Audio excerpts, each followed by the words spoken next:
Himmelknall! Kan je helpen? Morning. Was het dit? Is een beetje knap. Nooit iets zeggen. Now I'm awake. Ja, tijd is knap. Well, that didn't go right to plan due to some early morning communication issues. But luckily, no harm was caused. Ja, het is alles vrij. Oké, hier en ik ga dit even zo fijn. Jullie gaan dit zo goed. Good morning. It's Monday, the 13th of May, 7:30 in the morning, and we have just left Måløy or Måløy. That's our last stop before Stadlandet. It is a notorious place. We have just read up about it, but the sailing directions say you have to be very cautious here. There's a lot of waves here because it's a headland that sticks far out and head, and the waves and the wind are very dangerous here. So today I think we have optimal conditions, no wind, and it hasn't been windy for a couple of days, so I think the swell should be rather benign. People say that if you have a day of waves here, you have to wait another day until the waves are gone, and if you have a storm of a week, it takes a week for the waves to go down here. So this place is so notorious and so dangerous that the Norwegian government has actually now started, after a long debate, a project to drill a tunnel for ships through that headland to make it possible for ships to pass in every conditions. We're now here at the entrance around Stad over there, and we see there is quite some swell coming in. The forecast for the waves was about 1.5 meters and a period of 8 seconds, and that's pretty much what we're having. Look at these. You can't probably see them very well on the camera, but they are quite high, and it's a dead calm day. There's no wind, no nothing, so I wouldn't want to be here in the wrong wind. The reason Stadlandet has such a notorious reputation is because the seafloor rises quite sharply from about 200 meters to about 50 meters, and it's very uneven. Ocean waves become steeper, higher and shorter when the water gets shallow. And as with all headlands, tidal currents are also compressed and stronger than elsewhere. Add a strong breeze of wind and you have the perfect recipe for disaster. No less than 58 wrecks are reported to rest in this area.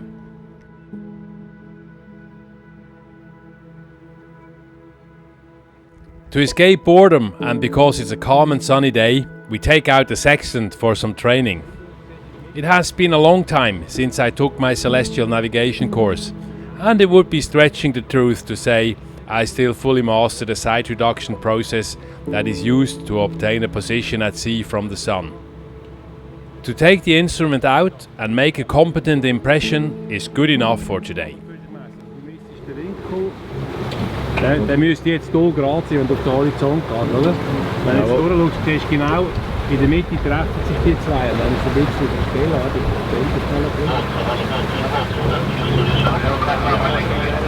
Wenn ich jetzt durchschaue, bis genau aufeinander.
Arriving in Ålesund, we find all the places on the floating guest pontoons taken, and so we decide to try the alternative berth at the end of the harbour as suggested in the pilot book. Slowly, I revert into this narrow arm between beautiful houses. I usually drive Polaris backwards in confined areas. Once an appropriate speed is established, she is easy to drive backwards, and should we have to escape, it is easier to put the gear into forward and leave. Unfortunately, also these berths are taken, but at least we have spotted the fuel station. Finally, we settle in a free spot on the wooden pier. The disadvantage here is that we have to adjust our lines to the state of the tide. We explore the Aksla, Ålesund's resident mountain. 418 steps lead up to the top, just a warm-up for what waits for us further north, Torghatten and Rheinebringen, for example. Ålesund is the administrative centre of the Ålesund municipality and the principal town of the Sunnmøre district. It has a population of about 67,000 and with this ranks number 13 in Norway. Ålesund was founded in the 9th century.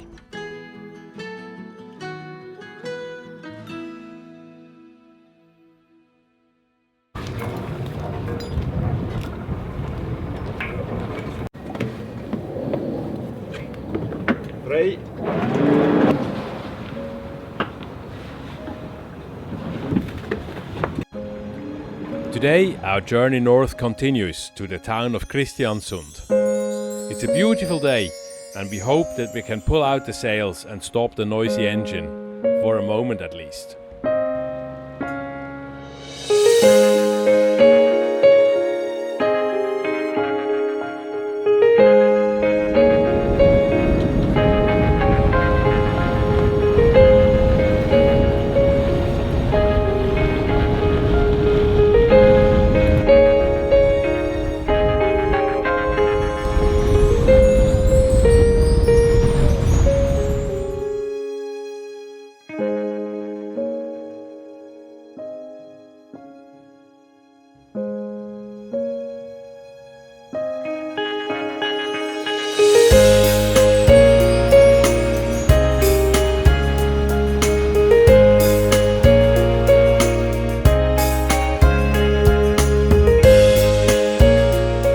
Our route leads us under the modern Lepsøy Bridge, which opened in 2021. This bridge spans over the Lepsøy Renna, a narrow, muddy channel with, as the name suggests, strong currents and heavy traffic from big ships. It escaped my eye that Polaris would have passed under the 30-meter high secondary bridge arch, and thus we would not have been an obstruction in the path of the ship behind us. But I think she was far behind enough for us not to impede her voyage.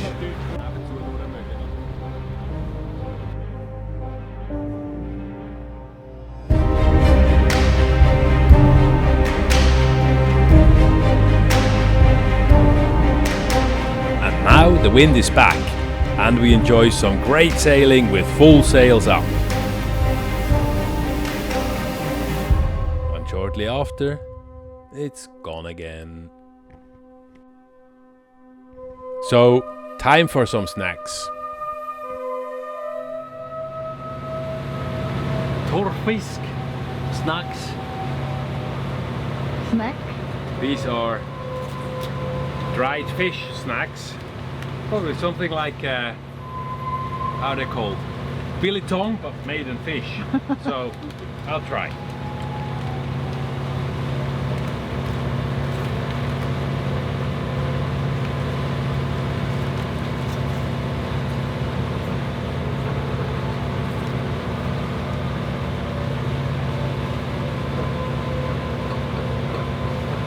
I can smell the fish.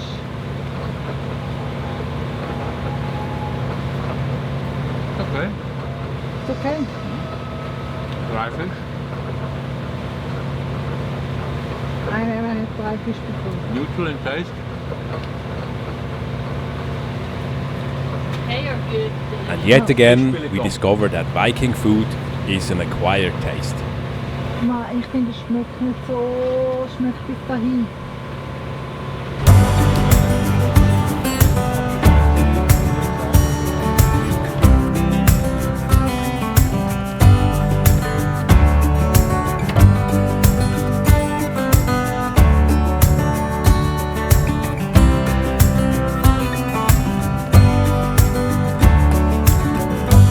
I'm the last of it, the slow and without wit. Among the living I am dead. Kristiansund is known as one of the major dried fish cities in Norway. Not that the fish would be dried here in large quantities, but traditionally the place has been a hub for exporting dried fish to Spain, Portugal and Latin America. Large quantities of the bacalhau served in these countries is from Norway.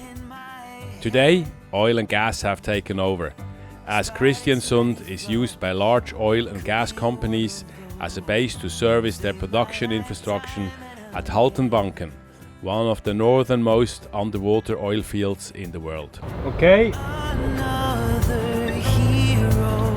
Der Wind kommt von so. Dann kehre ich und fahre rückwärts an.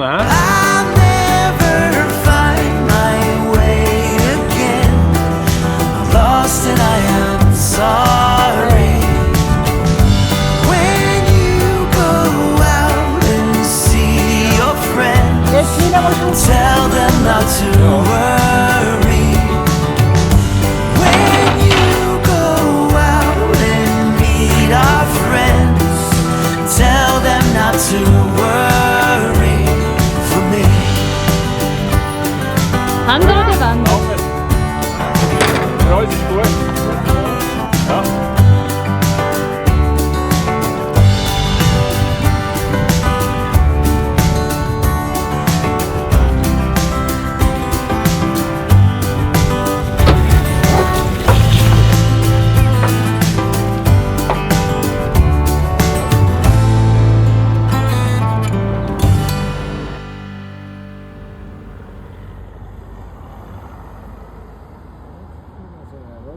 Ja.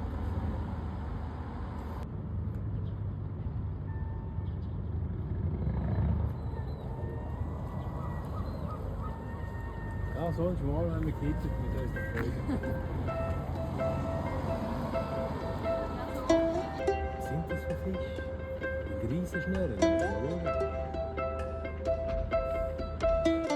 No matter how industrialized a place may look, Kathrin always seems to find a picturesque run or walk that unveils the hidden beauty of the place.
As we push out through the dilapidated buildings along the North Sundet, another sunny and windless day seems to be ahead of us.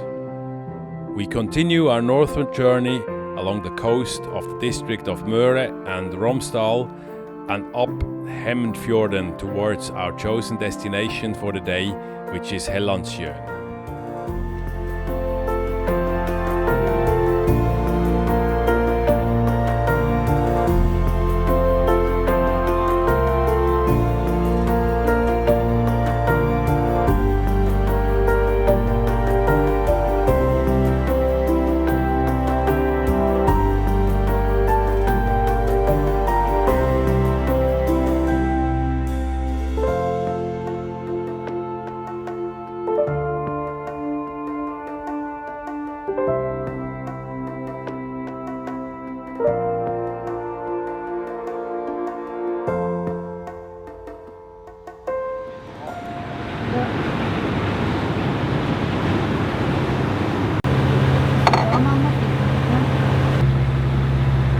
Good morning, it's 8 o'clock in the morning on Thursday the 16th of May and we're on the way from Kristiansund to a place called Hellandsjøen, and our route is about 40 nautical miles, 42 nautical miles, and it leads us through some pretty nice but also pretty demanding places. So this is a small scary garden, or however you call it, and we need to navigate quite carefully through these canals, channels and shallow areas and narrow areas.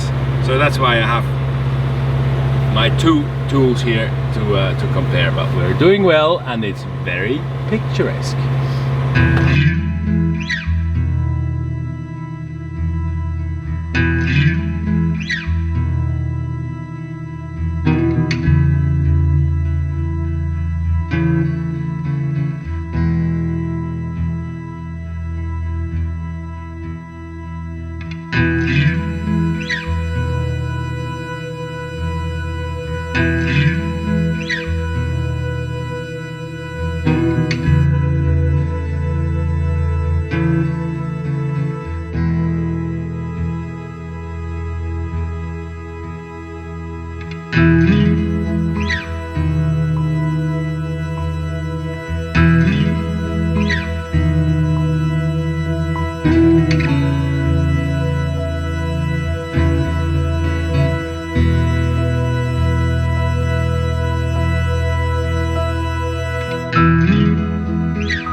For making this entry, all eyes are on deck. Ja, wahrscheinlich ist es der. Der müsste der andere sehen, oder?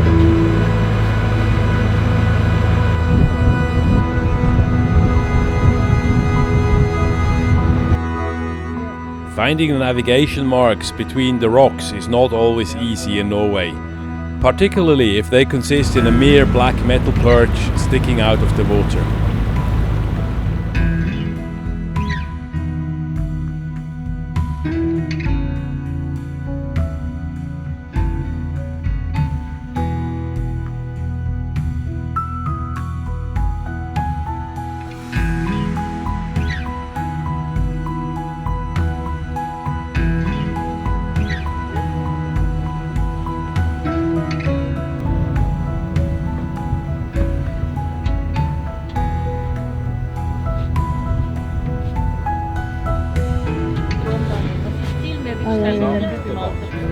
Yes, the brick.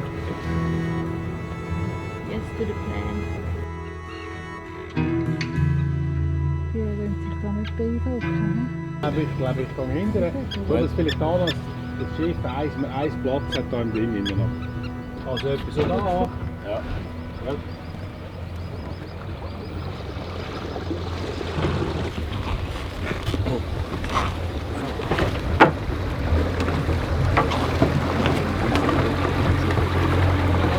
Ja, genau. The best place. Aber dort hat es Gästetisch, dort hat es über den Tisch aufgestellt, da hat es auch noch mal Auskunft. So. Ja, Elchwurst. Sehr fein.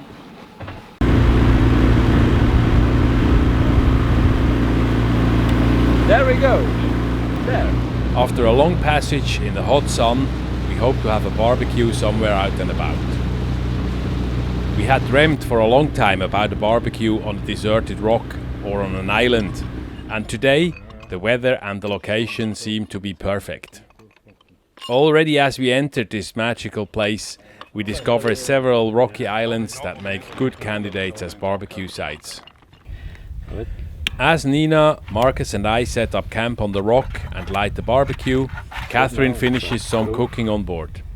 She has finished now and waits to get picked up at the pontoon to join us.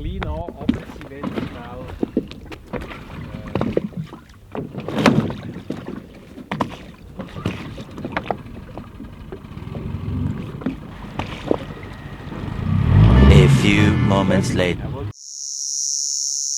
It seems that we have an issue with the outboard, and as all our attempts to restart the engine fail, there is no other option than to row the dinghy back a good half of a nautical mile to investigate the issue at the pontoon.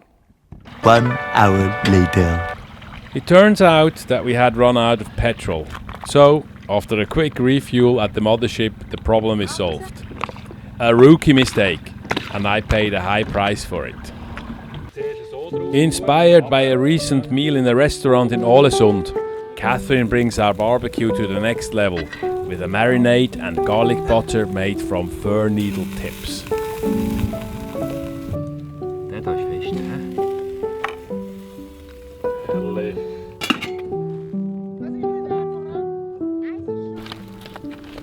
Wow.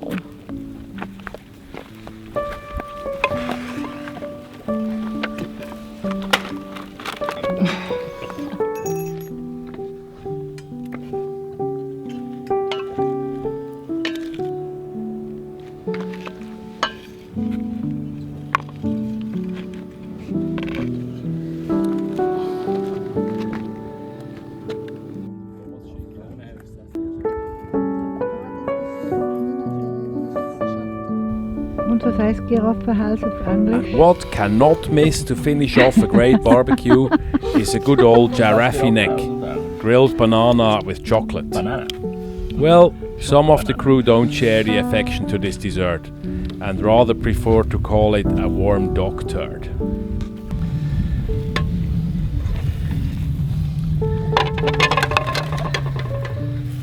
Hervorragend.